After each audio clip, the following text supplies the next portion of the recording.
Oh, we're getting closer to that first round of the NBA draft, and we'll know officially that, let's just say, the Dallas planting that flag of Cooper in Dallas. The freshman, of course, coming out as possibly being the #1 pick. No doubt there. Nico Harrison do the right thing like Spike Lee and take Cooper at 1.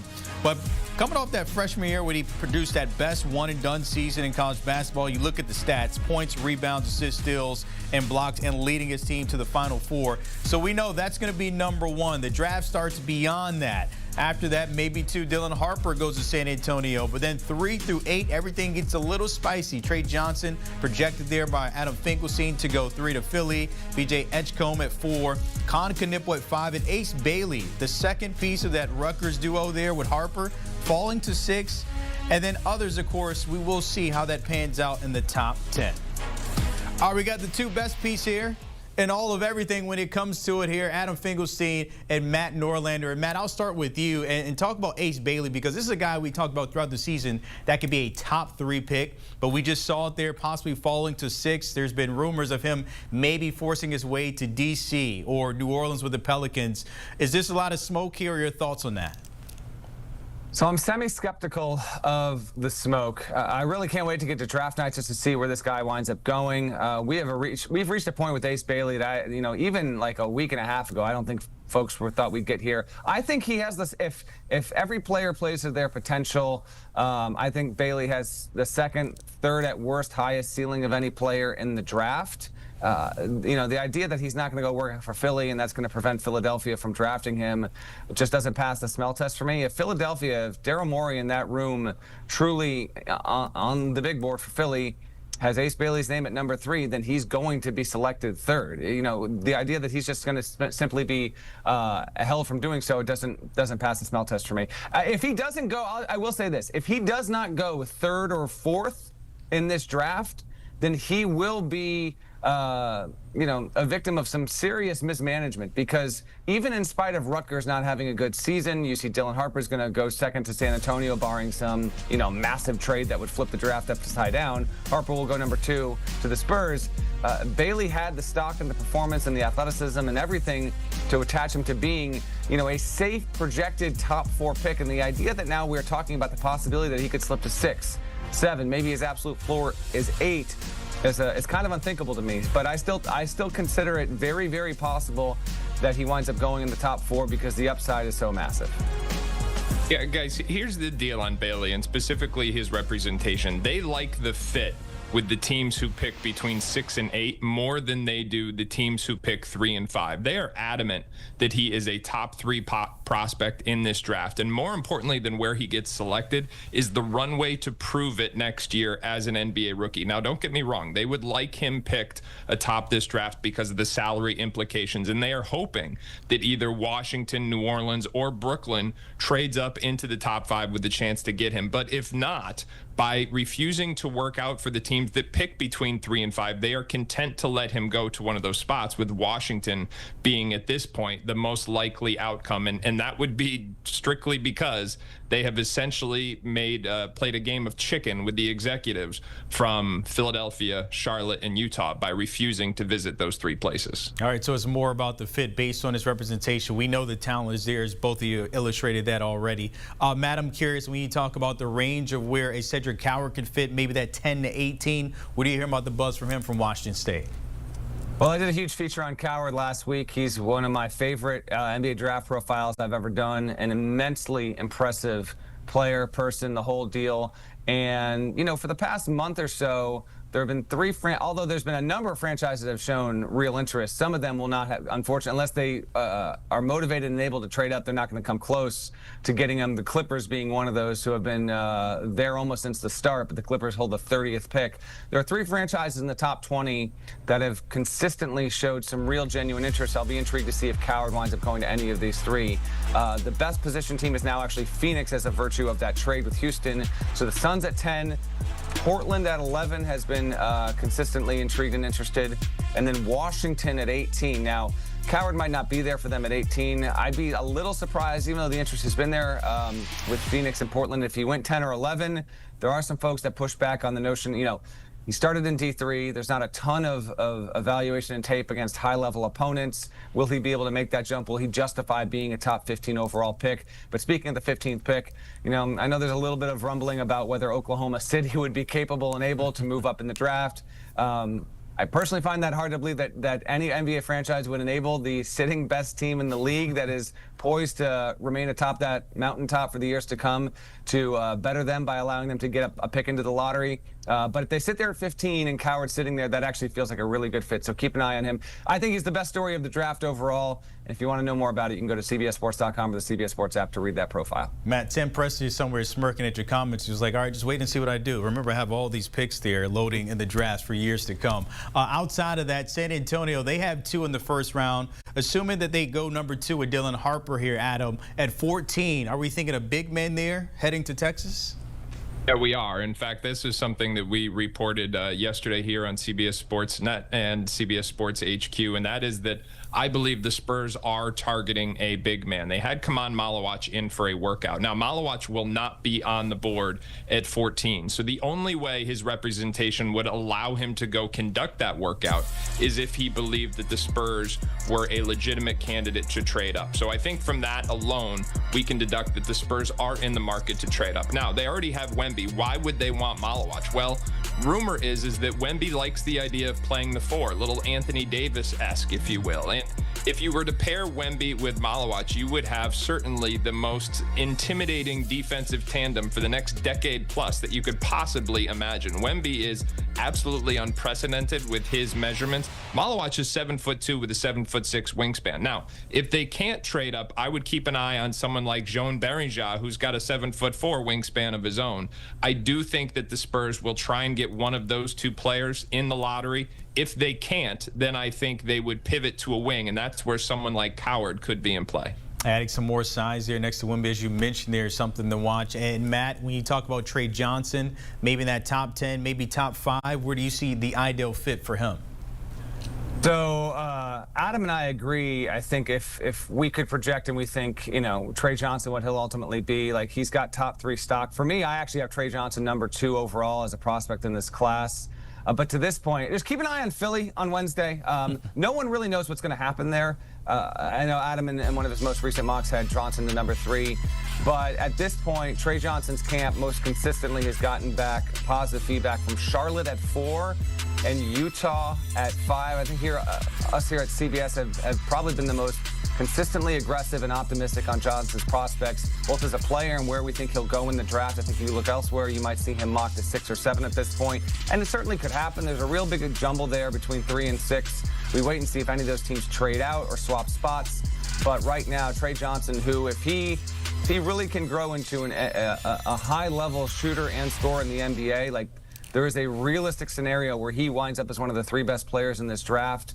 He might not go top 3, but right now either Charlotte at 4 or Utah at 5. There's buzz there that one of those 2 franchises will eventually pull the trigger.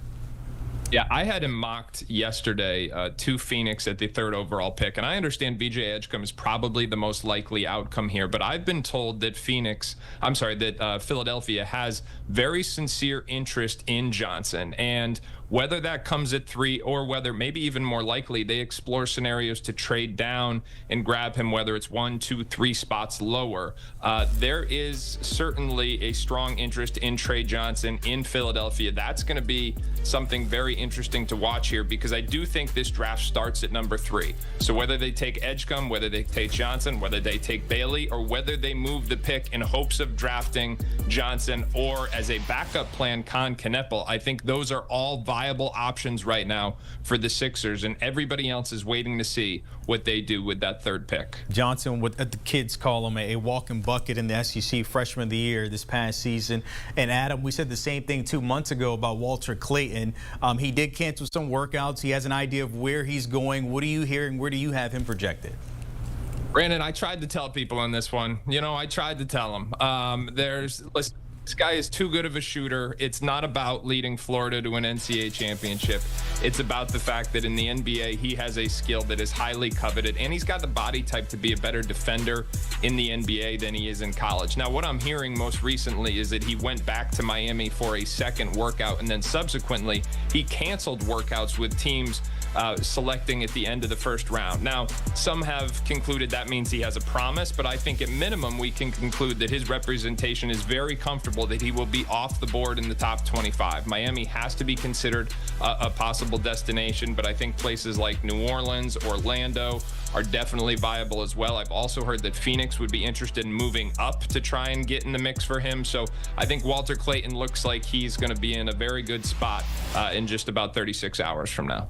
Yeah, I agree. I've heard of some of the same. In fact, I talked to 2 teams that pick, I'll say they pick after the number 22 in the draft here. And I talked to them the past week, and they have arrived at a conclusion that it is unlikely that they think Clayton will be on the board for them at that point. And as someone who predominantly covers the college game and obviously parachutes in to do some draft coverage and checks in with some NBA sources, it is refreshing to see a player who was as clearly dominant, successful, great shooter as Clayton get rewarded for this. There have been many instances in the past where top 5 level college players that are guards that don't project because defensively or however you want to look at it, they just don't project to the next level to be a top 5, a top 10, a top 15, a first-round pick. And Clayton, for a variety of reasons, has been able to break that mold, frankly, even though he's not remotely the same kind of player. I think the success of a Jalen Brunson has also helped him on some sort of level. And so, yes, Clayton, good for him. He's worked hard for it. His workouts have been good. And now he seems to be entering into that range where he should be somewhere between, say, 15 and 22 or 23 on draft night. He's earned it. I said it on the Eye on College Basketball podcast mock draft episode we did with Gary Parrish and Kyle Boone. I do think we will get 8, 9, 10 years down the road, and we will look at the 2025 draft class. And although Clayton's not going to be picked in the top 10, I think he will have one of the 10 to 12 most successful NBA careers from this class.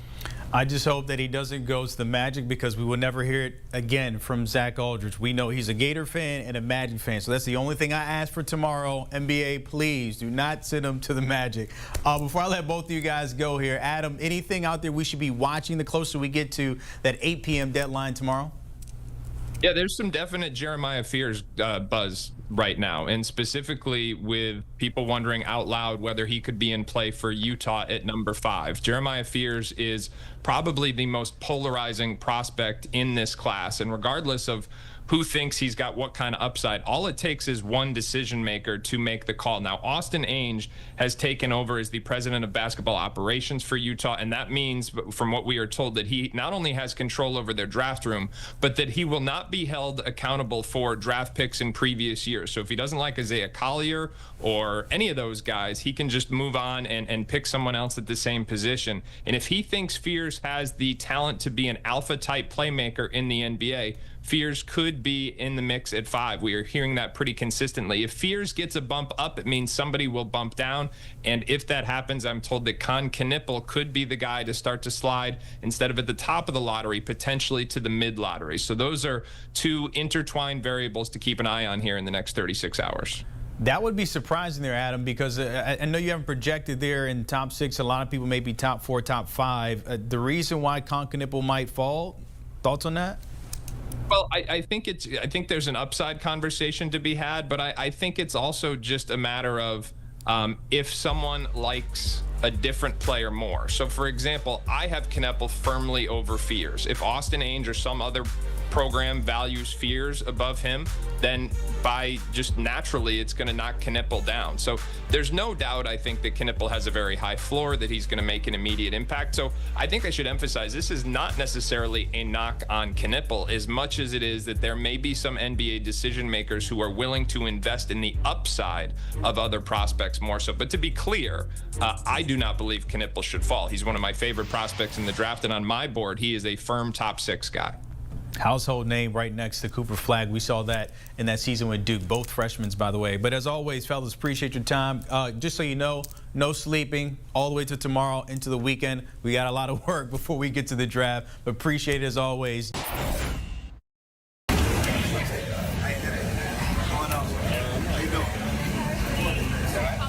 That's a bad dude, right? That's a bad guy. What's up, man? How you? Good. Yeah? Good, yeah. You excited? I'm excited, man. I know that's right. Good luck. Thank you. Do what you do, man. Thank you. Love watching you play, man. Allen Iverson calling you a bad dude, that's something there. Just one more day, we can officially plant the flag in Dallas for Cooper Flag. Freshman from Duke will no doubt be the #1 pick tomorrow night. Then after that, there's some questions. We have a lot of mocks out there, but it's always good to break it down with some of our experts as we get ready for a night that will change lives in basketball. On how it could all shake out, let's welcome in our Boone and Adam Finkelstein. They're tapping in, getting us prepared for the big night tomorrow. The NBA draft coming our way. Fellas, Cooper Flag produced one of the best one-and-done seasons in college basketball history. Became the first player to lead his team in points, rebounds, assists, steals, and blocks in a Final Four game. Just impressive all around. We just heard what AI had to say about him, Kyle. That's quite the stamp of approval, right? Yeah, absolutely. This is a guy who led Duke to 35 wins. They went to the Final Four. He led Duke in points, in rebounds, assists, steals, and blocks. He led college basketball in box plus minus, in PER, in all of the numbers, in all of the acronyms. He's a fantastic prospect. He is the clear #1 player in this draft. He will be a Dallas Maverick on Wednesday night, and this is a generational talent. He's a bad dude, as Allen Iverson would put it. Yeah, the Mavs will have that first overall pick for the second time in franchise history. So the first two picks, you got to think about who's going to find the success. We know Cooper Flag is going to go there. That #2 pick is to the Spurs. They're targeting a big man, and they just worked out Duke's Kalman Malawach for the second time. So, Adam, do you like seeing him as a Spur? Do you like him going elsewhere? What do the Spurs do? Yeah, so here's what we're expecting to happen. There was a lot of speculation about whether or not the Spurs would trade the second overall pick, because Dylan Harper was widely expected to be the second pick there, but he was a little bit of a clunky fit with De'Aaron Fox and Steph Castle, other playmaking guards that don't necessarily shoot the ball well. Now we are expecting Harper to not only be the pick, but to stay in San Antonio. What has started to come to fruition more frequently in the last 24 hours is the fact that the Spurs could be looking to add a second lottery pick above what they have at 14. In other words, looking to up from 14. Now, why would they be doing that? Well, we think they are looking for a big man to pair with Wemby. That's right. Wemby, who is 7'4", doesn't like playing center, allegedly, of course. Little Anthony Davis-esque, if I may add. So they could target someone like Malawach, who is 7'2" with a 7'6" wingspan. You put those two guys together, and it has dimensions like we have almost never seen in an NBA before. I mean, it would just be absolutely incredible what those two could accomplish together defensively over the course of the next decade. Plus, if they can't trade up for Malawach, I think someone like Joan Beringer could be in play at 14, but I do think the Spurs' top priority with that second pick is to get a big man to pair with Wemby. That'd be fun to watch out there.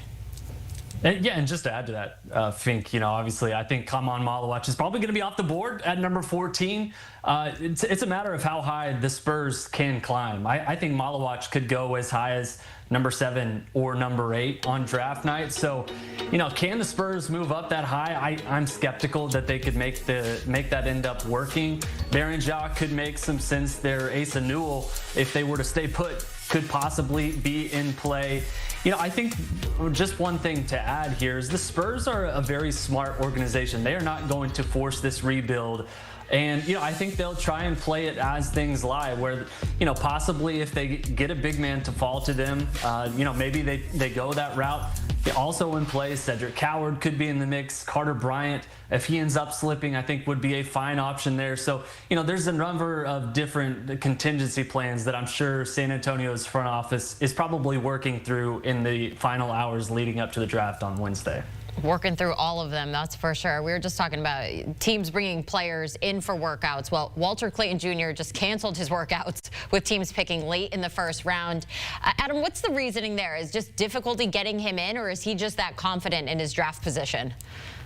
That confident in his draft position. So he went and had a second workout in Miami. Now remember, Eric Spoelstra, someone at the Final Four asked Walter Clayton, who would you like to have lunch with? And he said Eric Spoelstra. And Then he goes and he works out twice from Miami. What happens after that? He cancels visits at the end of the first round. So some have concluded that means he has a promise from Miami. Whether or not it's a promise, I don't know. But I will say this. It's clear his representation feels very confident about the fact that he will be off the board in the first, let's say, 20 to 25 picks. I think in addition to Miami, you'll see franchises like New Orleans, Orlando, who would love an opportunity to draft him if he's available at that spot. I've also heard Phoenix is active in the trade market looking to move up to get him. So Walter Clayton Jr., while it's not a foregone conclusion that he ends up in Miami, there's definite traction there, and it does seem like he is highly coveted going into draft night. Yeah, Fink, I think you can hit the win horse mean. What does it mean? He's canceling his workouts. Walter Clayton Jr. I think feels pretty good about his draft stock leading into Wednesday. And I think you hit the range exactly right, somewhere between 20 and 25. I think he could go as high as 15 to the Oklahoma City Thunder. That's a team that needs some shooting. They need some playmaking. Obviously, just won the NBA championship earlier this week. The Heat at number 20 makes some sense. Obviously, he's worked out for that team. He's from Florida. The Magic picking at number 25. Not sure he's going to make it that far, but that would be tremendous value for one of the most diverse and dynamic shot makers in this year's draft class. I feel like there's so many questions about how this is all going to play out, and I know this is a tough one. We've seen all the mocks on CBSSports.com, and for folks that are watching at home, go check them out so you can see everyone's opinion on this. But Adam, tell us how you think picks 3 through 8 will shake out come draft night. How much time do you have? All the time in the world.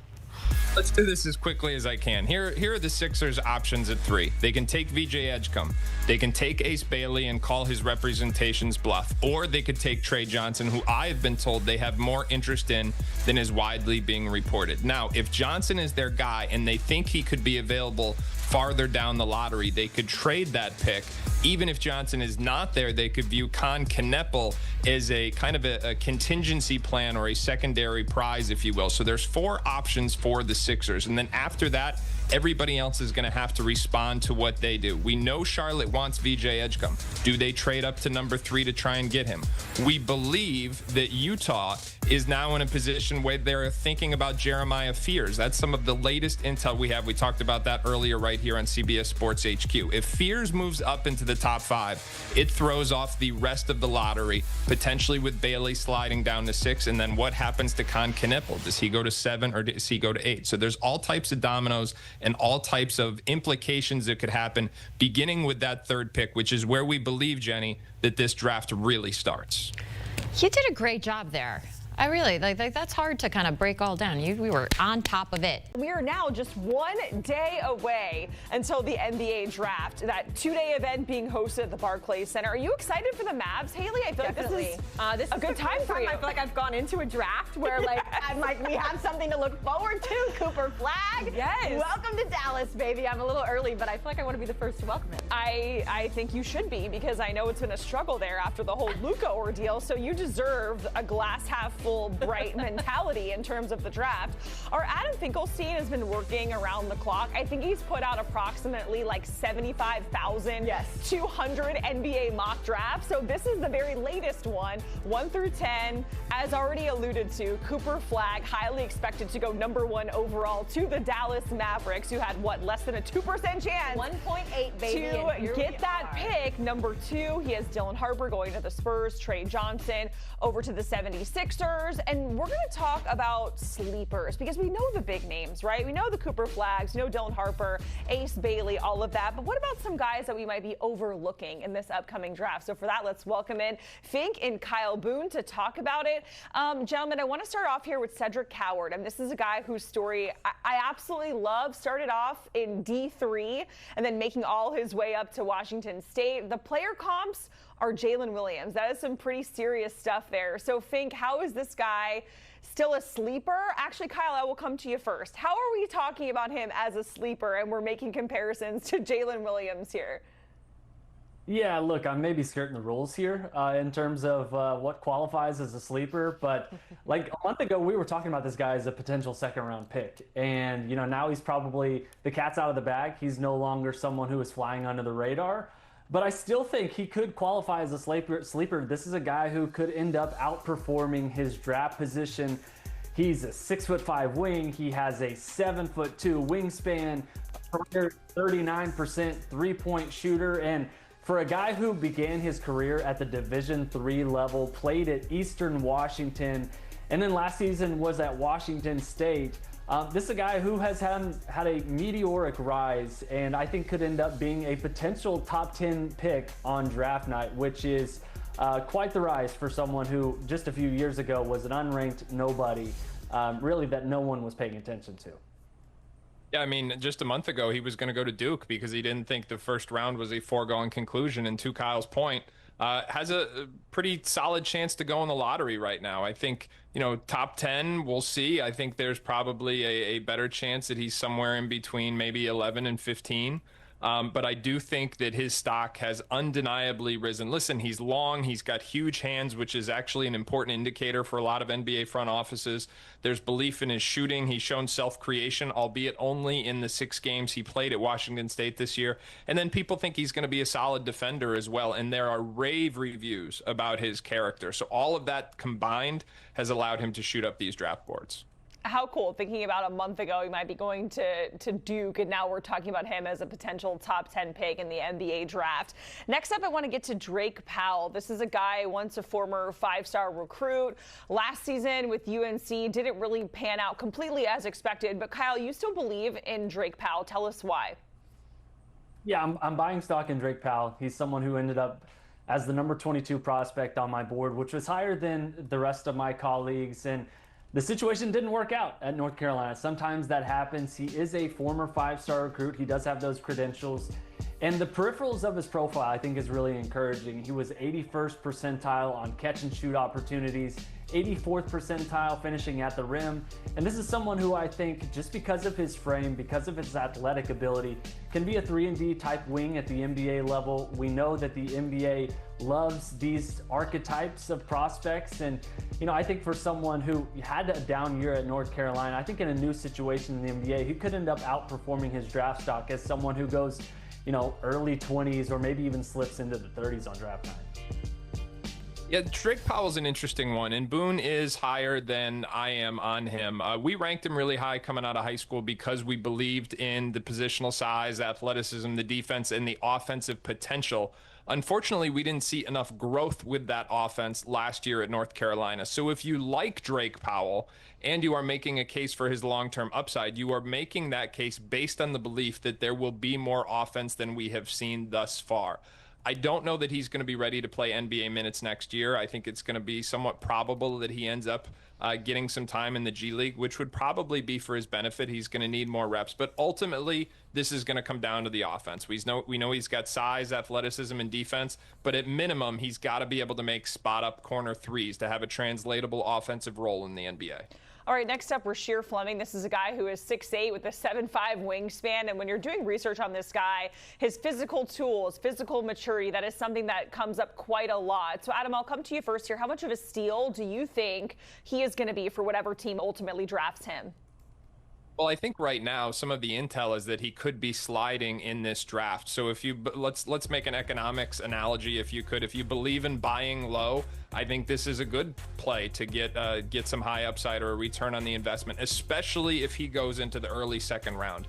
You don't find players with his physical archetype and tools who can also defend multiple positions and make open threes very frequently in the second round. If he does make it to Thursday, I think teams should jump at the opportunity to get him in their program to try and develop him, because you're talking about a very impressive athlete, extreme character, and two-way versatility with very real NBA size and measurables. Yeah, I think this is someone who I think is flying under the radar just because he is someone from a smaller school. He produced at a high level at St. Joseph's. I think there's probably some questions, maybe even some concerns about the level of competition he faced playing in that league. But as Jacqueline alluded to, 6'8" with a 7'5" wingspan, shot 39% on three-pointers last season. This is a guy who I think you could get potentially in the second round and produces like a role player in the NBA. That would be enough value for me, I think, to take a gamble on Rasheer Fleming in either Wednesday night's draft or on Thursday. All right, let's get to Ryan Kalkbrenner, because I know this is a deep class for bigs, but Kyle, how is a 4-time Big East Defensive Player of the Year somehow flying under the radar in this draft class? Yeah, that's in part why I think he is flying under the radar, is because this is a really good draft for big men. There's a number of different archetypes, too. There's the Derek Queens, the Danny Wolfs, the guys who are very quality passers and more below-the-rim type athletes. And then you've got the high-flying bigs like Ikaman Malawach and Nathan Newell. Kalkbrenner's a little bit of both in that he's a 7-footer who is really, really good defensively. I think he's got some sharp passing instincts. And this is a guy who was a 4-time Defensive Player of the Year in the Big East. He anchored a really good Creighton team throughout the course of his college career. And yeah, it's hard to find someone who is literally his size at 7 foot who flies under the radar. But I really think with Ryan Kalkbrenner, we could be talking about a potential NBA starting center who you could get somewhere in the 20s in this draft. That would be immense value for someone just because of his production value and what he's done at the college level. And even if you think he has the upside to be a starter, I think the floor is a very solid NBA backup. Every team in the NBA has someone like him, an absolute giant in drop coverage. And Kalkbrenner's size is going to be significant even by NBA standards. You add to that he's already played in a very sophisticated offensive playbook at Creighton, and that we're gradually seeing the progression of his shooting skills. If this guy can space the floor and be a stretch 5, then all of a sudden he's way more valuable than anybody ever expected. Now, the final thing I will add here is the durability factor. For a player his size with his measurements, you're always concerned about whether or not they can stay healthy. Ryan Kalkbrenner has proven that over the course of his Creighton career. So there's a lot of things to like. I think he's got a very good chance of going at the end of the first round on Wednesday. Yeah, Joel Embiid is a perfect example of a guy with large size and very skilled who just can't escape the injuries there in the NBA. I'm excited to talk about this next guy, and Elijah Martin. He has a lot of college experience, helped 2 teams get to a Final Four in FAU and UF. And guys, I feel like Elijah Martin, when I'm watching him, yes, there are stats that prove how great he is, but we know that Florida team had their backs against the wall and almost looked like the season was over in a lot of situations. And I feel like Elijah Martin brings a sense of calm and poise under pressure in high pressure situations. So Adam, how much are the intangibles and things like that going to help Elijah Martin at the next level? I know college and NBA are very, very different. No, I think the intangibles are huge. And not only the calmness that you mentioned, but the competitiveness. In fact, when you talk to people around that Gators program, what they will tell you is one of the reasons why Walter Clayton made the jump he did this year is because of the fact that he was alongside Elijah Martin, someone who was pushing him, defending him, getting on him every single day and setting the tone with his work ethic. Listen, Martin has almost no chance to be a first-round pick. So we're talking about a Thursday night guy. And when you get picked on Thursday, your path to the NBA is in playing well in Summer League, getting to camp, and then earning a spot there. You've got to show the fight and the grit to be one of the last guys on the rosters. I think, to Boone's point, Elijah Martin is someone who can do that, not just because of the length, the strength, the athleticism, but because of those competitive intangibles. And this is a guy, I think, who is a career 36.4% three-point shooter. Someone who I think this is high-quality draft analysis. Someone is kind of a dog you want in your corner fighting with you. And Florida just had a bunch of dogs on that team, went to the national championship. That was in part because Walter Clayton Jr. was awesome, but Elijah Martin consistently showed up in the NCAA tournament in big spots, and his athleticism, his versatility on defense, I think all of that is going to translate at a high level. You could get this guy in the second round, and I think he could realistically compete for a roster spot, and maybe even more so. This is someone who I think could end up being a sleeper in this week's draft. Guys, I'm sorry, I have to wipe away the tears from my eyes. I'm getting emotional just looking at those pick vids of Florida against Houston. It's just it's a beautiful thing. Adam, Kyle, we certainly appreciate it talking sleepers. You will always in have the those memories in your NBA heart. draft. Yeah, I was going to, bring it back to the Gators or the Panthers or the Braves later in the show, deep tease. Anyways, in the meantime, one day away from the NBA draft, over on CBS Sports HQ, we have our on-the-clock coverage leading up to the draft. Fink is going to be on there, GP, Matt Norlander, a full cast and crew there. Make sure you check it out leading up to the NBA draft.